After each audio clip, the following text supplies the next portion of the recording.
വിശ്വാസം കേൾവിയാലും കേൾവി ക്രിസ്തുവിൻ്റെ വചനത്താലും വരുന്നു.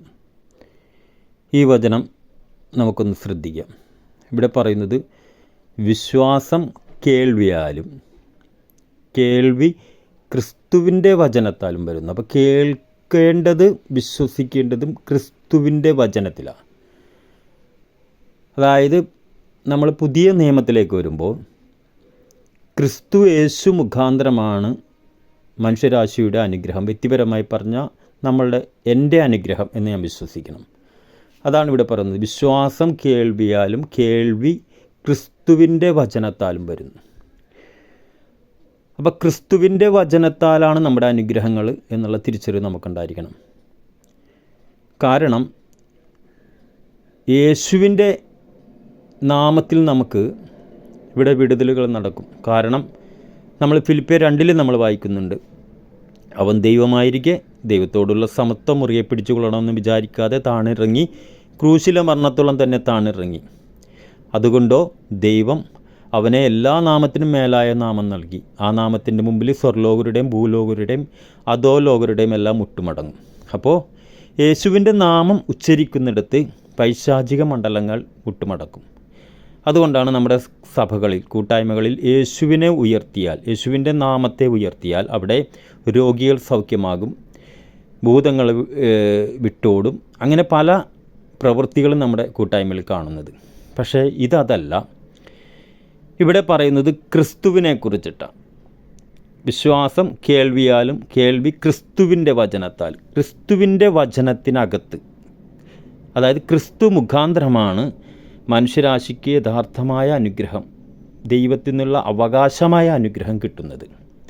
മറ്റത് യേശുവിൻ്റെ നാമത്തിൽ നമുക്ക് കിട്ടുന്ന ആ നാമത്തിൻ്റെ ശക്തിയാൽ ആ നാമം നമ്മൾ ഉച്ചരിക്കുമ്പോൾ പൈശാചിക മണ്ഡലങ്ങൾ മുട്ടുമടക്കുന്നത്, വിടുതൽ നമുക്ക് ലഭിക്കുന്നത്, രോഗസൗഖ്യങ്ങളും മറ്റു കാര്യങ്ങളും.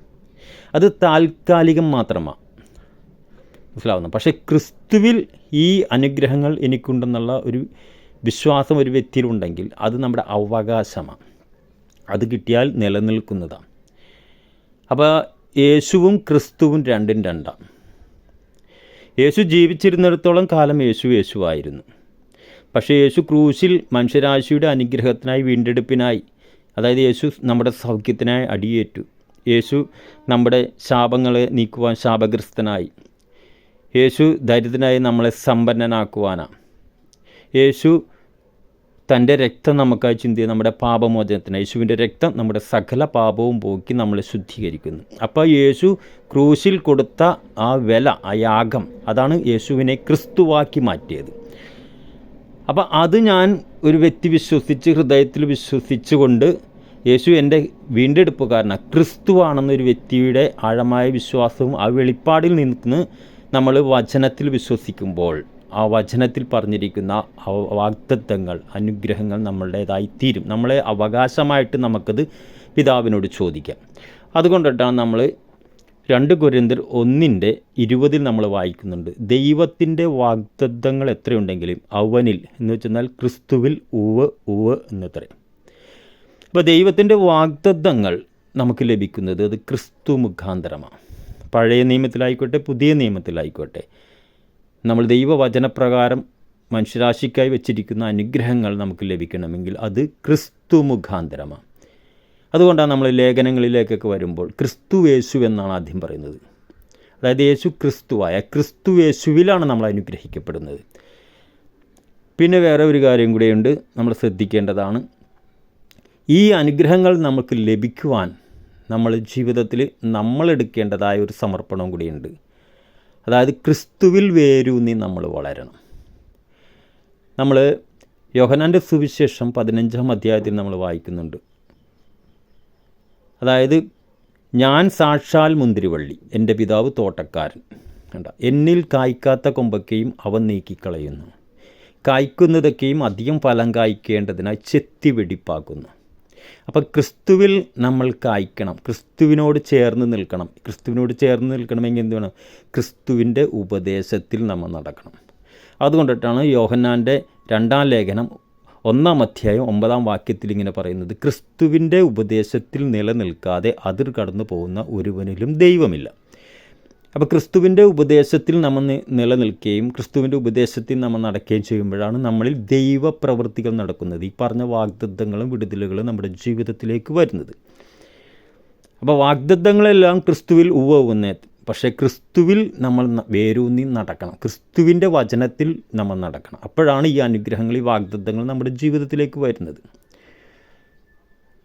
അപ്പോൾ അതുകൊണ്ടിട്ടാണ് ഇവിടെ ഈ വചനം ഇങ്ങനെ പറയുന്നത്, ദൈവത്തിൻ്റെ വാഗ്ദത്തങ്ങൾ എത്രയുണ്ടെങ്കിലും അവനിൽ ക്രിസ്തുവിൽ ഉവ്വുന്നത്രേ. അതുപോലെ നമ്മൾ ആദ്യം പറഞ്ഞതെന്നാണ്, വിശ്വാസം കേൾവിയാലും കേൾവി ക്രിസ്തുവിൻ്റെ വചനത്താലും പറഞ്ഞു. എന്താ? ക്രിസ്തുവിൻ്റെ വചനത്തിലൂടെ നമ്മൾ വിശ്വസിക്കണം ദൈവത്തിൻ്റെ വാഗ്ദത്തങ്ങളെല്ലാം എൻ്റെ അവകാശമാണെന്ന്. അതാണ് വിശ്വാസം. വിശ്വസിക്കുന്നവരാൽ ഈ അടയാളങ്ങൾ നടക്കുമെന്ന് നമ്മൾ വായിക്കുന്നു. എന്ത് വിശ്വസിക്കുന്നവരാൽ? യേശുവിനെ ക്രിസ്തുവാണെന്ന് വിശ്വസിക്കുന്നവരാൽ ഈ അടയാളങ്ങൾ നടക്കും. അവർ രോഗിയുടെ മേൽ കൈവച്ച് അവർക്ക് സൗഖ്യം വരും. കാരണം എന്താ? ക്രിസ്തു ആ വ്യക്തിയുടെ, നമ്മൾ കൈവെക്കുന്ന വ്യക്തിയുടെ രോഗസൗഖ്യത്തിനായി ക്രൂശിൽ അടിയേറ്റതാണ്. ആ വെളിപ്പാട് ഉള്ള വ്യക്തിയായിരിക്കും ക്രിസ്തുവിൻ്റെ വെളിപ്പാടുള്ള വ്യക്തി. കാരണം ക്രിസ്തു ആ വ്യക്തിയുടെ സൗഖ്യത്തിനായി അടിയേറ്റതിനാൽ ആ സൗഖ്യം ഈ വ്യക്തിക്ക് കിട്ടും എന്നുള്ള വിശ്വാസം ആ കൈവെക്കുന്ന വ്യക്തിയിലുണ്ടാകും. അതാണ് പറഞ്ഞത്, വിശ്വസിക്കുന്നവരാൽ ഈ അടയാളങ്ങൾ നടക്കും, അവർ രോഗിയുടെ മേൽ കൈകൾ വെക്കും, അവർക്ക് സൗഖ്യം വരും. അപ്പം നമ്മൾ രോഗിയുടെ മേൽ കൈവെക്കുമ്പോൾ വെക്കുന്ന വ്യക്തിക്കൊരു വിശ്വാസം ഉണ്ടായിരിക്കണം, ഈ വ്യക്തിക്ക് സൗഖ്യം ഈ വ്യക്തിയുടെ അവകാശമാണ്. അത് യേശു ക്രൂശിൽ അടിയേറ്റതിനാൽ, ക്രൂശിക്കപ്പെടുമ്പോൾ അടിയേറ്റതിനാൽ സൗഖ്യം ഈ വ്യക്തിക്ക് ഉറപ്പാണ്, ഈ വ്യക്തിയുടെ അവകാശമാണ്.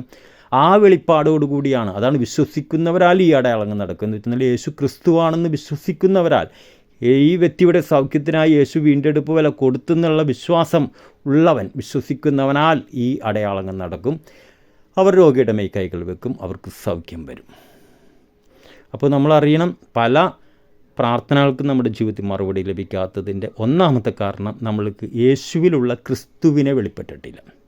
യേശുവിനെ നമുക്കറിയാം, യേശുവിൻ്റെ നാമം നമ്മൾ പറയും, അതെല്ലാം നാമം പറയുമ്പോൾ കിട്ടുന്ന വിടുതലുകൾ ഇത് ഗിഫ്റ്റാണ്, കൃപയാൽ നമുക്ക് കിട്ടുന്ന ഗിഫ്റ്റാണ്. പക്ഷേ അവകാശം ക്രിസ്തുവിൻ്റെ വെളിപ്പാടുള്ളവൻ അവകാശം പ്രാപിക്കും. അതാണ് രക്തസ്രാവക്കാരി സ്ത്രീ യേശുവിൻ്റെ വസ്ത്രത്തിൻ്റെ തൊങ്ങലിൽ തൊട്ടു, അവൾക്കറിയാം ഇവൻ ക്രിസ്തുവാണ്. അതുകൊണ്ട് എൻ്റെ പാപം ഇവൻ്റെ മേൽ ചുമത്തിയാൽ, ദൈവം അയച്ചിട്ട് വന്ന ലോകത്തിൻ്റെ പാപങ്ങളെ നീക്കുന്ന ദൈവത്തിൻ്റെ കുഞ്ഞാടെന്നാണ് യേശുവിനെ ചൂണ്ടിക്കാണിച്ച് സ്നാപക യോഹന്നാൻ വിളിച്ചു പറഞ്ഞത്. അതുകൊണ്ട് എൻ്റെ പാപം ഈ കുഞ്ഞാടിൻ്റെ മേൽ ചുമത്തിയാൽ എനിക്ക് സൗഖ്യം കിട്ടും, പാപമോചനം കിട്ടുമ്പോൾ എനിക്ക് വിടുതൽ കിട്ടും.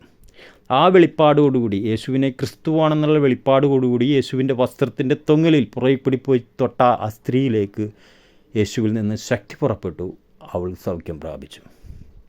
അപ്പോൾ വെളിപ്പാടോടെയാണ് നമ്മൾ ക്രിസ്തുവിൻ്റെ അടുക്കൽ ചെല്ലണം. യേശു എൻ്റെ ക്രിസ്തുവാ, വീണ്ടെടുപ്പുകാരൻ, എൻ്റെ അനുഗ്രഹത്തിൻ്റെ സകല അനുഗ്രഹത്തിനും വില കൊടുത്തത്. അതുകൊണ്ടിട്ടാണ് ഞാൻ യേശുവെ എന്ന് വിളിക്കുമ്പോൾ എനിക്ക് വിടുതലുണ്ടാകുന്നത് എന്നുള്ള തിരിച്ചറിവ്, വെളിപ്പാട് നമുക്കുണ്ടാകണം. വെളിപ്പാടുള്ളവൻ ദൈവത്തിൻ്റെ സകല അനുഗ്രഹങ്ങളും അനുഭവിക്കും. അവനിന് വാലല്ല, അവൻ തലയാകും. ദൈവം നിങ്ങളെ അനുഗ്രഹിക്കട്ടെ. God bless you.